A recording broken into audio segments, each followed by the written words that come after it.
ನಮಸ್ತೆ ಎಲ್ಲರಿಗೂ ಸ್ವಸ್ತಿಸ್ ಕಿಚನ್ಗೆ ಸ್ವಾಗತ. ಇವತ್ತು ಅವಲಕ್ಕಿ ಲಡ್ಡುನ ರುಚಿಯಾಗಿ ಅದರಲ್ಲೂ ಕೃಷ್ಣ ಜನ್ಮಾಷ್ಟಮಿಗೆ ವಿಶೇಷವಾಗಿ ಮಾಡುವಂತಹ ಲಡ್ಡು ಇದು. ಸೊ ಅದನ್ನ ಹೇಗೆ ಮಾಡೋದಂತ ನೋಡ್ಕೊಳ್ಳೋಣ.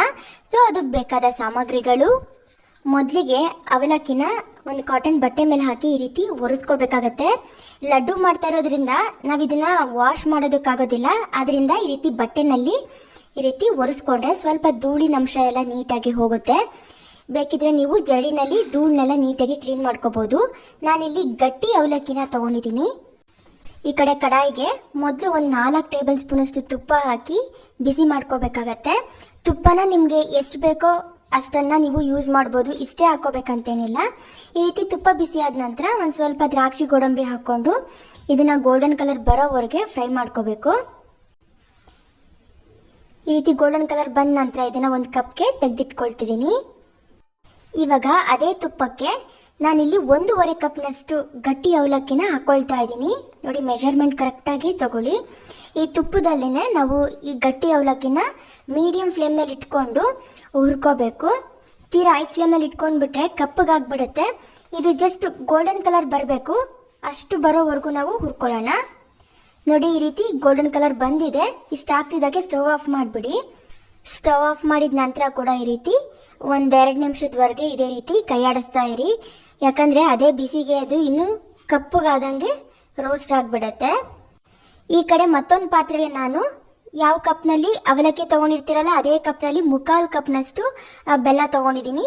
ಬೆಲ್ಲ ನಿಮ್ಮ ಟೇಸ್ಟಿಗೆ ತಕ್ಕಂತೆ ಹೆಚ್ಚು ಅಥವಾ ಕಡಿಮೆ ಕೂಡ ಮಾಡ್ಕೊಳ್ಬೋದು. ಈ ಬೆಲ್ಲಕ್ಕೆ 1/3 ಕಪ್ನಷ್ಟು ನೀರನ್ನು ಹಾಕ್ಕೊಳ್ತಿದ್ದೀನಿ. ಅಂದರೆ 1/4 ಕಪ್ಗಿಂತ ಒಂದು ಸ್ವಲ್ಪ ಜಾಸ್ತಿ ಅಷ್ಟೇ. ಬೆಲ್ಲ ಕಂಪ್ಲೀಟಾಗಿ ಕರಗಿದ್ರೆ ಸಾಕು. ಬೆಲ್ಲದಲ್ಲಿ ಇಂಪ್ಯೂರಿಟೀಸ್ ಇದ್ರೆ ಈ ರೀತಿ ಕರಗಿಸ್ಕೊಳ್ಳಿ.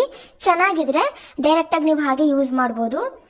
ಇವಾಗ ಬೆಲ್ಲ ಎಲ್ಲ ಕಂಪ್ಲೀಟಾಗಿ ಕರಗಿದೆ. ಇವಾಗ ಇದನ್ನ ಪಕ್ಕಕ್ಕೆ ಎತ್ತಿಟ್ಕೊಂಡು ನಾವು ಅವಲಕ್ಕಿನ ಹುರಿದಿಟ್ಕೊಂಡಿದ್ವಲ್ಲ, ಇವಾಗ ಇದು ಕಂಪ್ಲೀಟಾಗಿ ತಣ್ಣಗಾಗಿದೆ. ಇದನ್ನ ಒಂದು ಮಿಕ್ಸರ್ ಜಾರ್ಗೆ ಹಾಕ್ಕೊಂಡು ಇದನ್ನ ಪೌಡರ್ ಮಾಡ್ಕೊಳ್ಳಿ. ನೋಡಿ, ಈ ರೀತಿ ಇರಬೇಕು. ಕಾಣಿಸ್ತಿದೆಯಲ್ಲ, ಇಷ್ಟು ಪೌಡರ್ ಮಾಡ್ಕೊಂಡ್ರೆ ಸಾಕು. ಇವಾಗ ಯಾವ ಪಾತ್ರೆನಲ್ಲಿ ನೀವು ಲಡ್ಡು ಮಾಡ್ಕೊಳ್ತೀರಲ್ಲ ಆ ಪಾತ್ರೆಗೆ ಈ ಬೆಲ್ಲದ ಪಾಕನ ಶೋಧಿಸ್ಕೊಂಡು ಬಿಡಬೇಕು. ಆನಂತರ ಇದು ಜಸ್ಟ್ 1 ಕುದಿ ಬಂದರೆ ಸಾಕು. ಎಳೆ ಪಾಕ ಅಥವಾ ಗಟ್ಟಿ ಪಾಕನೆಲ್ಲ ಮಾಡ್ಕೊಳ್ಳೋದಕ್ಕೆ ಹೋಗ್ಬಾರ್ದು. ನೋಡಿ, ಈ ರೀತಿ ಕುದಿಯೋದಕ್ಕೆ ಸ್ಟಾರ್ಟ್ ಆಗ್ತಿದ್ದಾಗೇನೆ 3/4 ಕಪ್ನಷ್ಟು ಒಣ ಕೊಬ್ಬರಿ ತುರಿನ ನಾನಿಲ್ಲಿ ಹಾಕೊಳ್ತಾ ಇದ್ದೀನಿ. ಅವಲಕ್ಕಿ ತೊಗೊಂಡಿದ್ದಂಥ ಕಪ್ಪಲ್ಲೇ ಮೆಷರ್ ಮಾಡಿ ಹಾಕೊಳ್ತಾ ಇದ್ದೀನಿ. ನೀವು ಜಾಸ್ತಿ ಬೇಕಿದ್ರೂ ಹಾಕೋಬಹುದು. ಹಾಕೊಂಡು ಸ್ಟವ್ ಆಫ್ ಮಾಡಿಬಿಡಬೇಕು. ಆನಂತರ ಒಂದು 1/4 ಟೀ ಸ್ಪೂನಷ್ಟು ಏಲಕ್ಕಿ ಪೌಡರ್ನು ಹಾಕಿ ಮಿಕ್ಸ್ ಮಾಡ್ಕೊಳ್ಳಿ. ನೀವು ಇದಕ್ಕಿಂತ ಜಾಸ್ತಿ ಕುದಿಸ್ಕೊಳ್ತಾ ಹೋದರೆ ಪಾಕ ಗಟ್ಟಿ ಆಗಿಬಿಡತ್ತೆ, ಉಂಡೆ ಕಟ್ಟೋದಕ್ಕೆ ಬರೋದಿಲ್ಲ. ಈ ರೀತಿ ಮಿಕ್ಸ್ ಮಾಡ್ಕೊಂಡ ನಂತರ ನಾವು ಪೌಡರ್ ಮಾಡಿ ಇಟ್ಕೊಂಡಿದ್ವಲ್ಲ ಈ ಅವಲಕ್ಕಿನ ಇದಕ್ಕೆ ಹಾಕ್ಕೊಳ್ತಾ ಇದ್ದೀನಿ. ಹಾಕೊಂಡು ಈ ರೀತಿ ಮಿಕ್ಸ್ ಮಾಡ್ಕೊಳ್ಳಿ. ಇನ್ನು ಸ್ಟವ್ನ ಆನ್ ಮಾಡೋವಂಥ ನೆಸೆಸಿಟಿನೇ ಇಲ್ಲ. ಮೊದಲು ಇದು ಸ್ವಲ್ಪ ತೆಳ್ಳಗಿದೆ ಅಂತ ನಿಮ್ಗೆ ಅನಿಸುತ್ತೆ.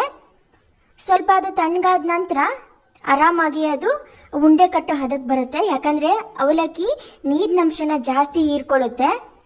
ನೋಡಿ, ಈ ರೀತಿ ನಾನು ಜಸ್ಟ್ ಹಾಗೆ ತಿರುಗಿಸ್ತಾನೆ ಇದ್ದೀನಿ, ಸ್ಟವ್ನ ಆನ್ ಮಾಡ್ಕೊಂಡಿಲ್ಲ. ಈ ರೀತಿ ಮಿಕ್ಸ್ ಮಾಡ್ಕೊಂಡ ನಂತರ ಇದಕ್ಕೆ ದ್ರಾಕ್ಷಿ ಗೋಡಂಬಿ ಹಾಕಿ ಒಂದ್ಸರಿ ಮಿಕ್ಸ್ ಮಾಡ್ಕೊಂಡ್ಬಿಡಿ. ಇವಾಗ ಇದು ಒಂದು ಸ್ವಲ್ಪ ತಣ್ಣಗಾಗಲಿ, ಕಂಪ್ಲೀಟಾಗಿ ತಣ್ಣಗಾಗೋವರೆಗೂ ಬಿಡಬೇಡಿ. ಕೈನಲ್ಲಿ ಮುಟ್ಟುವಷ್ಟು ಇದು ತಣ್ಣಗಾದರೆ ಸಾಕು. ಇವಾಗ ಇದು ಉಗುರು ಬೆಚ್ಚಗಿದೆ. ನೋಡಿ ಎಷ್ಟು ಚೆನ್ನಾಗಿ ಬಂದಿದೆ, ಸಾಫ್ಟಾಗೇ ಇದೆ, ಗಟ್ಟಿಯಾಗಿಲ್ಲ. ಇನ್ ಕೇಸ್ ಏನಾದರೂ ಇದು ಗಟ್ಟಿ ಆಯಿತು, ಉಂಡೆ ಕಟ್ಟೋದಕ್ಕೆ ಬರ್ತಾ ಇಲ್ಲ ಅಂತೇನಾದ್ರು ಅನಿಸಿದ್ರೆ ಒಂದು ಕಾಫಿ ಗ್ಲಾಸಷ್ಟು ನೀರನ್ನು ಕುದಿಸ್ಕೊಂಡ್ಬಿಡಿ. ಆನಂತರ ಸ್ವಲ್ಪನೇ ಈ ಮಿಶ್ರಣಕ್ಕೆ ಚುಮ್ಕಿಸ್ಕೊಂಡು ಕಲಿಸ್ಕೊಂಡು ಚೆಕ್ ಮಾಡ್ಕೊಳ್ಳಿ. ಅದು ಸಾಫ್ಟ್ ಆಗಿದ್ರೆ ಲಡ್ಡು ಮಾಡೋದಕ್ಕೆ ಅದು ಬರುತ್ತೆ ಅಂತ ಏನಾದ್ರು ಅನಿಸಿದ್ರೆ ಉಂಡೆ ಮಾಡ್ಕೊಳ್ಳಿ. ಇನ್ನು ಸ್ವಲ್ಪ ಸಾಫ್ಟ್ ಆಗಬೇಕು ಅಂದರೆ ಇನ್ನೂ ಸ್ವಲ್ಪ ಬಿಸಿನೀರನ್ನು ನೀವು ಚುಮ್ಕಿಸ್ಕೊಂಡು ಹದವಾಗೆಲ್ಲ ಕಲಿಸ್ಬಿಟ್ಟು ಆನಂತರ ನೀವು ಉಂಡೆ ಮಾಡ್ಕೊಳ್ಬೋದು. ಆದಷ್ಟು ಈ ಅವಲಕ್ಕಿ ಲಡ್ಡುನ ಸ್ವಲ್ಪ ಸಾಫ್ಟ್ ಆಗಿನೇ ಮಾಡ್ಕೊಳ್ಳಿ.